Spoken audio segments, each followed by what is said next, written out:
세상에는 이렇게 사람들을 또 뭐 어떤 것을 이렇게 나누는데 많은 경우 둘로 나누죠.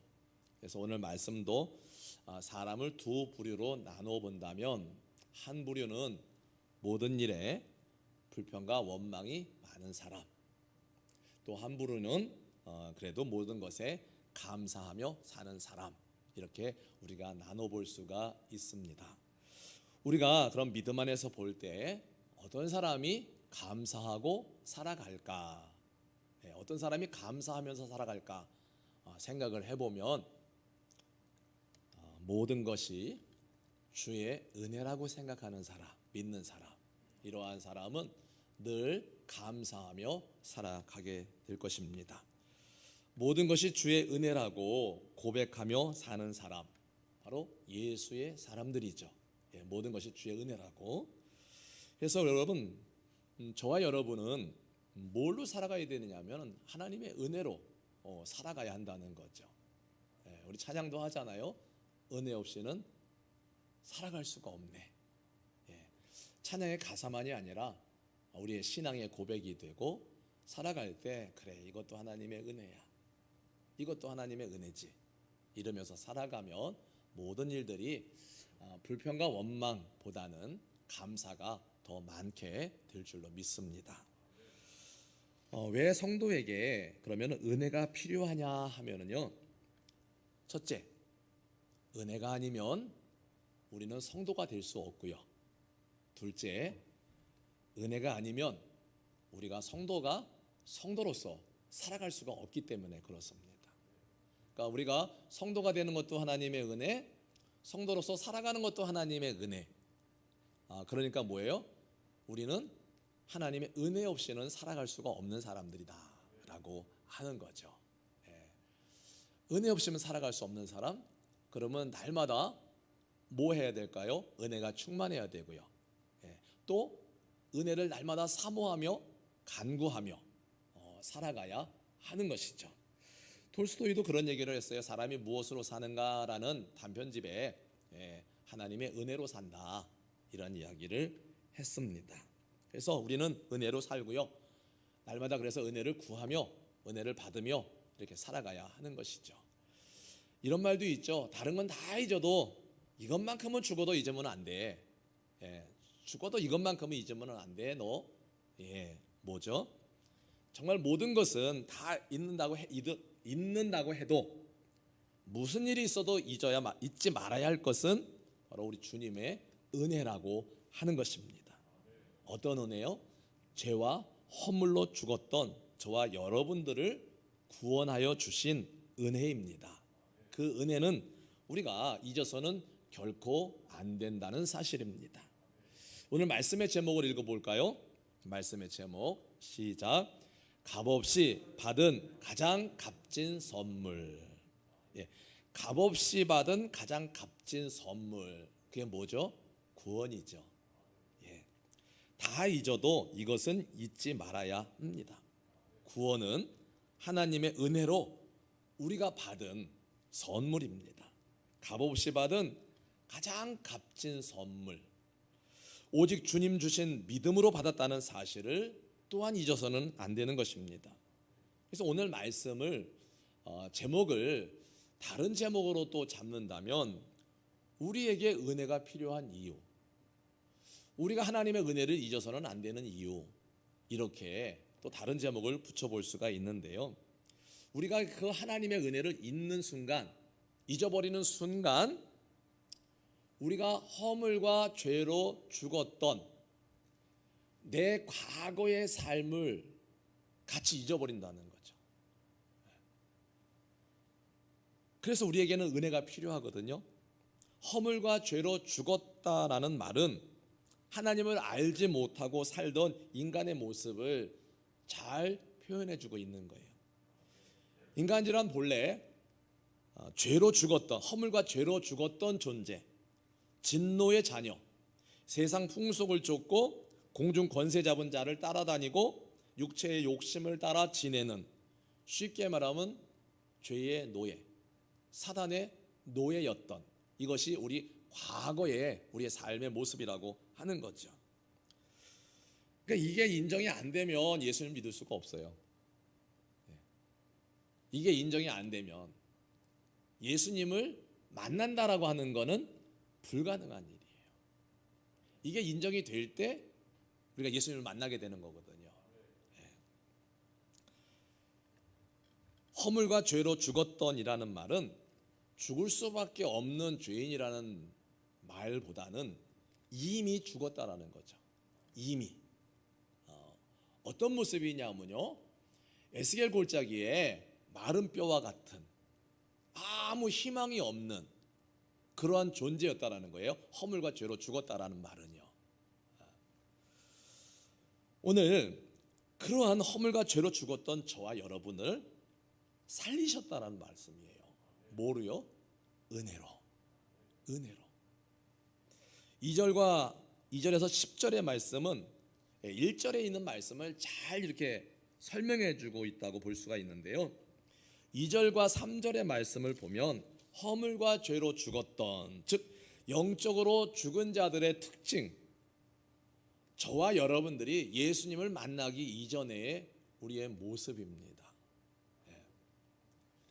나의 평생에 가장 복된 일은 뭐라고요? 내가 예수님을 만난 것이다. 예수님 만난 거예요. 그러니까 예수님 만나기 전에 이랬다는 거죠. 이렇게 살았다는 거죠. 그래서 우리는요, 그 허물과 죄로 죽었던 그때 우리는 세상 풍조를 따르는 불순종의 아들들이었습니다. 세상 풍조는 하나님에게 대적하는 세상의 기준과 가치를 말합니다. 불순종의 아들들은 하나님을 대적하여 불순종하는 사람들을 말하는데요, 그런데 그들이 스스로 하나님을 대적하고 불순종하는 것이 아니라는 사실이에요. 공중 권세 잡은 자에게 붙잡혀서 그를 따르니 자연스럽게 세상 풍조를 따라갈 수밖에 없었다는 사실입니다. 그래서 공중 권세 잡은 자는 인간에 대한 하나님의 목적을 방해합니다. 초자연적인 악의 세력을 말합니다. 불순종의 아들들 가운데서 역사하는 영이라고 되어 있습니다. 우리 가끔 TV 어떤 범죄 드라마나 어떤 텔레비전에 범죄자들 이렇게 하는 얘기 나오잖아요. 뭐라 그럽니까? 꼴이라고 그러잖아요. 뭐라 그럽니까? 저는 아무것도 몰라요. 저는 아무것도 모르고요, 저는 그냥 시키는 대로 했을 뿐이에요. 저는 아무 잘못이 없어요. 그냥 시키니까 안 할 수 없어서 그래서 한 거예요. 그 말은 뭐예요? 누군가 시키는 사람이 있다는 거잖아요. 그렇죠? 바로 그거예요. 공중 권세 잡은 자가 우리를 붙들고 하나님의 목적이 우리에게 있는데 그 우리를 향하신 하나님의 목적을 방해하고 세상 가치와 기준을 가지고 우리를 자꾸 하나님과 대적하게 만들고 말씀에 순종하지 못하게 만들고 우리를 자꾸 세상 풍속을 따라 살아갈 수 있도록 만들어가는 것은, 그렇게 살아가는 것은 내가 아니라 내 안에 역사하는 악한 세력이에요. 그러니까 우리는 그걸 물리쳐야 되는 거죠. 여러분, 공자는 나이가 40이 되면 불혹이라고 그랬습니다. 불혹이라는 말은 이제 40살쯤 되면, 근데 옛날 40하고 지금 40은 다르죠. 공자 시대 때 아마 40이면 지금의 한 70, 80 정도 되시는, 그때는 수명이 짧았으니까요. 그렇죠? 근데 나이 40이면 불혹이라고 했어요. 유혹받지 않는다. 근데 여러분 생각을 해보세요. 40이 아니라 60에도요, 70, 80에도요, 사단의 유혹을 이겨낼 사람은 없습니다.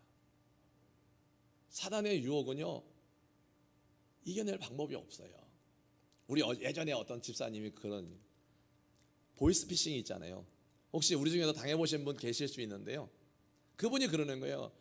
그런 걸 왜 당하냐. 근데 그분이 당했어요. 방법이 없더랍니다. 방법이 없대요. 저도 가끔 문자가 와요. 어떤 문자요? 아빠, 핸드폰이 망가졌는데, 이러면서 문자가 와요. 아마 한 달에 한 번꼴은 오는 것 같아요. 사단의 미혹은요, 우리가 이겨낼 방법이 없어요. 우리가 이겨낼 방법이 없어요. 그게 뭐가 필요해요? 하나님의 은혜가 필요하다는 거죠. 하나님의 은혜. 그냥 하나님의 은혜가 없으면요, 여러분, 우리는 사단의 유혹에 넘어갈 수밖에 없다는 사실이에요. 하나님을 알지 못할 때는 허물과 죄로 죽었었고, 그때는 제 멋대로, 제 멋대로가 아니라 사단의 마음대로, 사단이 마음대로 우리를 움직여 갔던 거예요. 그러니까 사단이 원하는 대로 살았던 거죠. 그러니까 사도 바울도 그러잖아요. 3절에서 전에는 우리도 라는 표현, 전에도 우리는 다 그런 표현을 써요. 이 말은 뭐예요? 지금 그런 사람들을 이해하고 있는 거예요. 너희가 하나님의 은혜를 모르기 때문에 이러고 있다. 우리도 전에는 그랬었다. 근데 지금은 아니다. 그 말이잖아요. 전에는 그랬었지만은 지금은 아니다. 그러니까 너희도 지금은 그렇지만은 앞으로는 그래서는 안 된다는 그 말을 하고 있는 거거든요. 하나님의 은혜가 있기 전에는 그랬던 거죠. 하나님의 은혜가 임하니 이제는 그렇지 않다는 것을 말하는 거예요.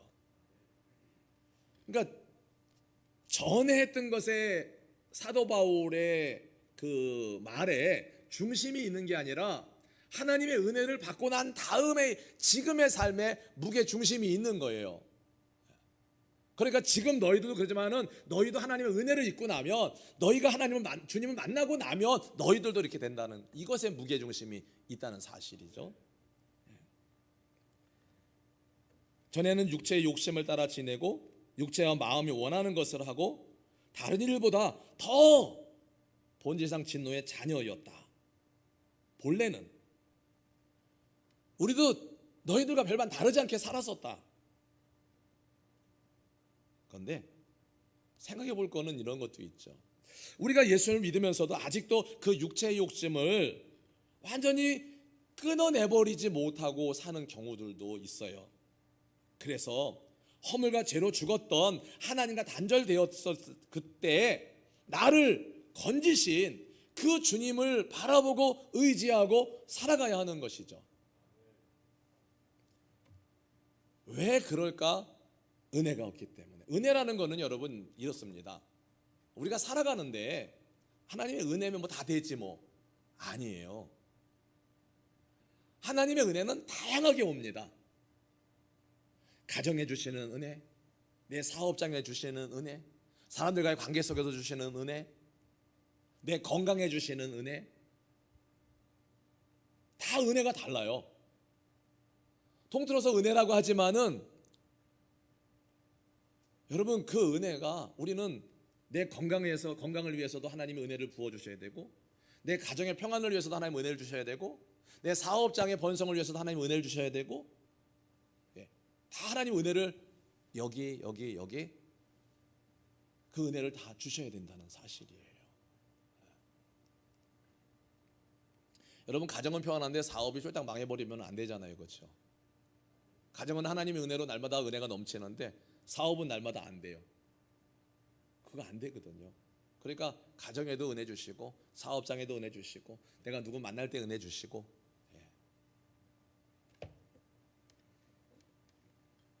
근데 우리가 하나님의 은혜로 구원을 받았다고 해도요, 은혜는 크게는, 우리가 은혜라고 하지만은 크게는 두 가지 은혜를 말씀드릴 수가 있어요. 하나는 구원받을 때 은혜, 두 번째는 살아갈 때 필요한 은혜. 아까 그랬잖아요. 첫 번째 은혜는 내가 성도 되는 거, 두 번째 은혜는 내가 성도로서 살아가는 거. 그러니까 은혜는 크게 두 가지라는 거죠. 내가 구원받을 때 주시는 하나님의 은혜, 내가 성도로서 이 세상 살아갈 때 주시는 은혜. 그러니까 이 구원의 은혜가 식어지면은요, 우리의 삶의 은혜에서도 식어질 수밖에 없다는 사실이에요. 그래서 은혜는요, 여러분, 식어지지 않도록, 은혜의 줄이, 하나님과 나의 줄이 멀어지지 않도록 늘 타이트하게 가깝게 이렇게 하나님과의 관계를 맺으며 살아가야 한다는 사실이에요. 은혜를 잊게 되면은요, 자꾸 예전의 모습으로 돌아가려고 하는 그런 우리 안에 아직도 남아있는 그 옛사람의 잔재들이 자꾸 우리를 옛사람으로 끌고 가려고 해요. 하나님의 은혜가 떨어지면. 그래서 하나님의 은혜만이 그러한 것들을 옛사람으로 끌고 가려고 하는 나를 누를 수 있는 것이 하나님의 은혜라고 하는 것이죠. 죄와 허물로 죽었던 우리가 하나님의 은혜로 구원함을 받았다 할지라도 우리가 그 은혜가 식어지면, 감동이 없어지면 우리 자꾸 허물과 죄로 죽었던 그 모습으로 살아가려고 한다는 것이죠. 가장 값진 선물이기는 해도 내가 한 일이 아무것도 없기 때문에 우리는 자칫 그것을 소중하게 여기지 않을 수가 있다는 사실이에요. 목양실에 어제 바제하고 이렇게 수입이라고 매출이라 해야 되나요? 수입이라고 하여튼에 그 돈이 목양실에 있어요. 근데 그 돈이요, 여러분, 똑같은 그만큼의 돈과 그 돈은 다른 돈이에요. 우리 그 돈을 위해서 어저께 전에부터 우리 성도님들이 기도하고 준비하고 막 나와서 수고하고 애쓰고 해서 얻은 돈이에요. 근데 그냥 어쩌다 생긴 돈하고는 차원이 다른 거죠. 그렇죠? 땀 흘리지 않고 길 가다 주워서 번 돈, 주순 돈 100만 원 하고요. 그 다음에 내가 땀 흘리고 수고하고 심지어는 다른 사람들로부터 이상한 얘기까지 들으면서도 내가 번 돈 100만 원이 있다고 쳐보세요. 여러분, 그 100만 원을 쓸 때 마음이 어떨까요? 그냥 길 가다 주순 돈 100만 원을 쓸 때는 그냥 쉽게 써버릴 수 있어요. 그러나 내가 애쓰고 수고하고 욕먹으면서 버는 100만 원은요, 정말 이거는 100만 원 이상의 가치가 있어서 쓸 때 더 가치 있게 쓰고 더 조심해서 쓰고 그럴 거라는 거죠. 그러니까 우리가 하나님부터 구원의 은혜를 입을 때, 구원을 받을 때 정말 내가 뭔가는 하고 뭐 많은 희생을 하고 헌신을 하고, 중세교회 시대처럼 면죄부를 사기 위해서 뭐 한 장에 1억 원짜리 사든가 이래 가지고 우리가 구원을 받았다면 이 구원은 정말 값질 거예요, 우리한테요. 그런데 우리는 구원을 얻기 위해서 아무것도 한 것이 없어요. 그걸 말씀 제목처럼 값없이 받은 가장 값진 선물. 내가 값을 치르지는 않았지만은 우리가 받은 선물은 가장 값지다라고 하는 거죠. 근데 이게 참 모순이에요. 안 맞는 거예요. 그렇죠? 그러니까 우리가 구원받은 은혜를 가볍게 여길 수가 있다라고 하는 사실이에요. 절대 가볍지 않은데 가볍게 여길 수 있다는 사실이에요. 이게. 그래서 이게 우리가 이 값없이 받은 가장 값진 선물을 우리가 어떻게 여기느냐에 따라서 우리가 하나님의 은혜가 충만할 수도 있고, 하나님의 은혜를 정말 그 은혜도 가볍게 여길 수도 있다라고 하는 사실이에요.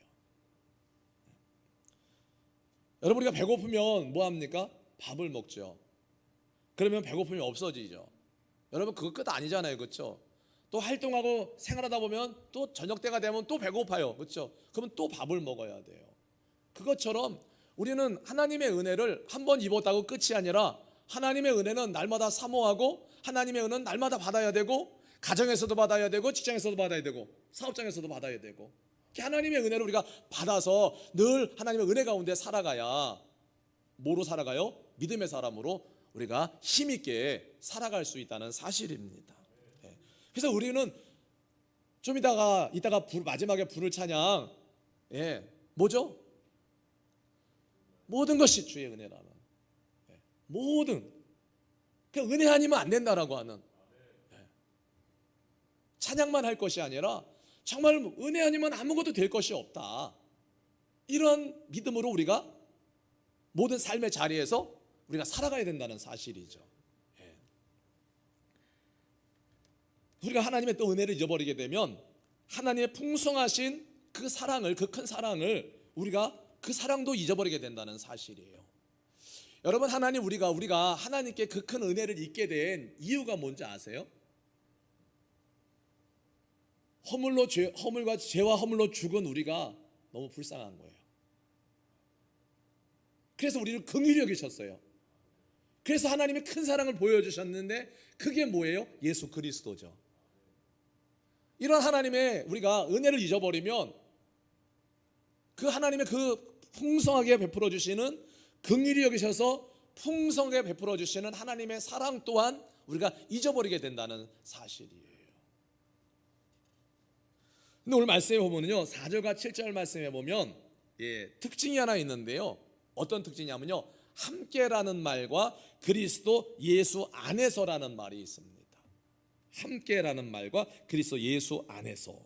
그러니까 하나님의 크신 그 사랑, 긍휼히 여기심, 이것은요, 우리가 주님과 함께 할 때, 우리가 예수님 안에 있을 때, 그때 우리가 하나님의 긍휼하심과 큰 사랑을 입을 수가 있다는 사실입니다. 우리가 예수님과 함께 하지 않으면, 우리가 주님 안에 있지 않으면 하나님께서는 우리에게 아무런 사랑도 은혜도 베푸시지 않는다는 사실이에요. 하나님의 큰 사랑은 우리를 긍휼히 여기실 때, 그러니까 여러분, 우리가 그 바리새인과 세리의 기도를 보면은 아주 정확하게 볼 수가 있어요.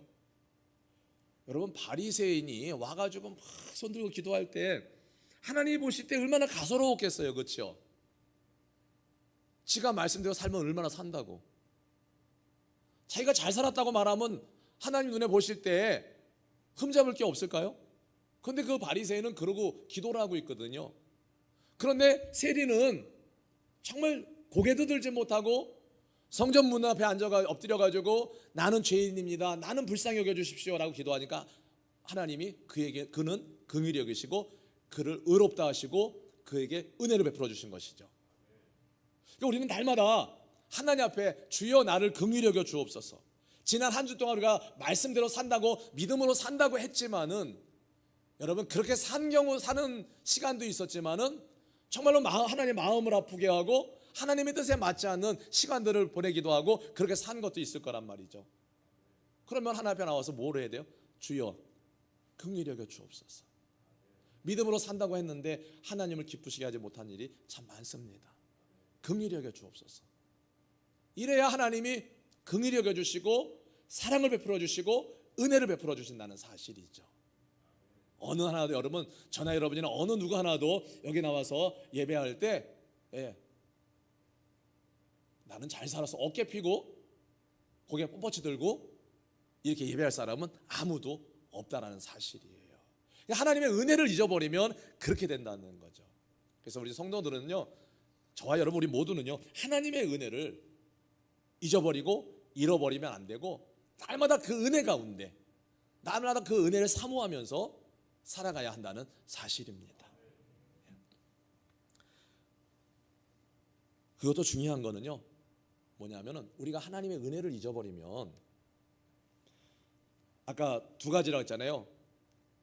성도가 되기 위해서 은혜가 필요하고 또 성도가 성도로서 살아가기 위해서 은혜가 필요한데요, 성도가 성도로서 살아간다는 것은 무슨 말씀이냐면요, 오늘 그 10절에 있는 말씀이에요.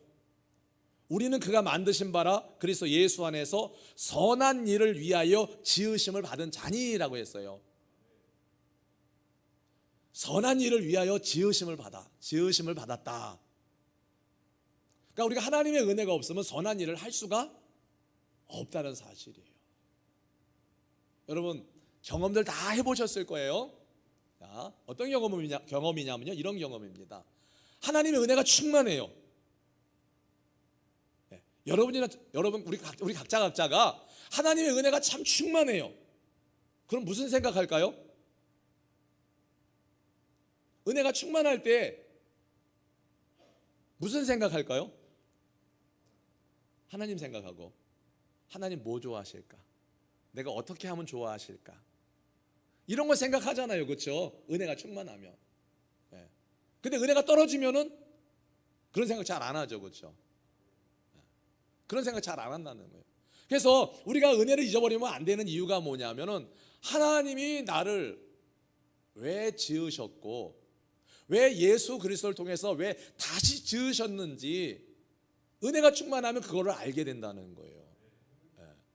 그러니까 하나님 기뻐하시고 원하시는 삶을 자꾸 살아가려고 해요. 그럴 때는요, 그러니까 은혜가 날마다 우리가 충만해야 되는데, 사실 날마다 은혜 충만한다는 것이 거의 불가능할 정도로 어렵죠. 그러기에 우리는 뭐를 해야 되냐면요, 세상의 여러 가지 일들이 우리를 하나님께로 나가고 하나님께서 우리를 향하신 목적을 방해하고 가로막고 있거든요. 그럴지라도 우리는 주님을 바라봐야 되는 거죠. 주님을 바라봐야 돼요.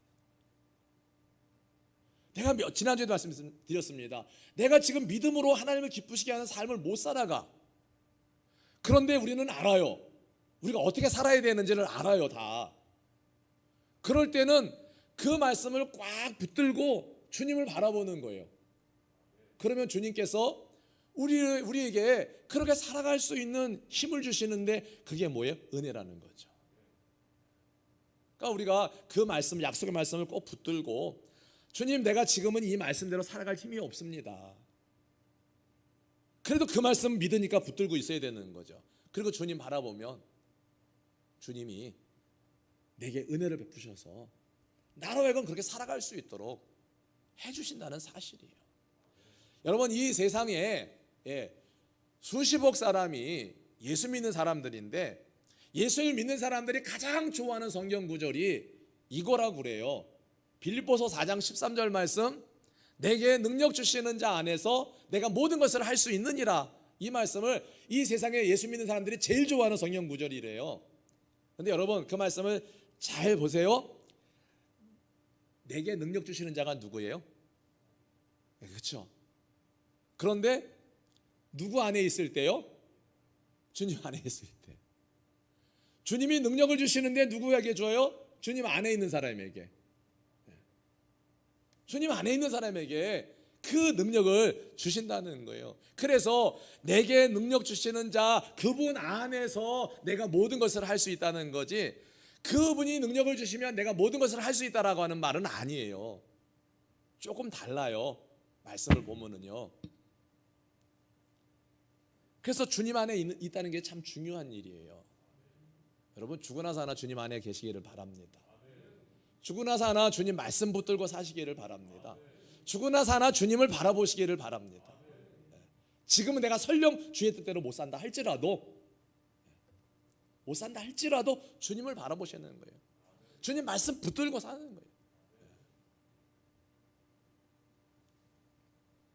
그래서 오늘 선한 일이 뭘까? 그게 하나님 말씀에 순종하는 거, 그리스도의 몸된 교회를 세워가는 거, 그리고 우리에게 주셨던 선물, 복음을 다른 사람들에게 나눠주는 거. 이게 오늘 말씀하고 있는 선한, 예수 안에서의 선한 일이라고 할 수 있습니다. 은혜 입으면요, 은혜 충만하면요, 이런 일을 하지 말라고 해도 해요. 근데 은혜 떨어지면요, 하라고 해도 안 해요. 그래서 여러분, 우리는 이 사도 바울의 고백, 고린도전서 15장 10절 말씀을 읽어볼까요? 네, 같이 읽겠습니다. 시작. 나의 나된 것은 하나님의 은혜로 된 것이니 내게 주신 그의 은혜가 헛되지 아니하여 모든 사도들보다 더 많이 수고했지만 그 수고는 내가 한 것이 아니라 오직 함께 하신 하나님의 은혜라. 한마디로 은혜 아니면 살 수 없다는 거죠. 모든 것이 다 하나님의 은혜라는 거죠. 그러니 날마다 하나님의 은혜를 사모하시면서 주의 은혜 가운데 살아가시는 우리 모두가 될 수 있기를 바랍니다.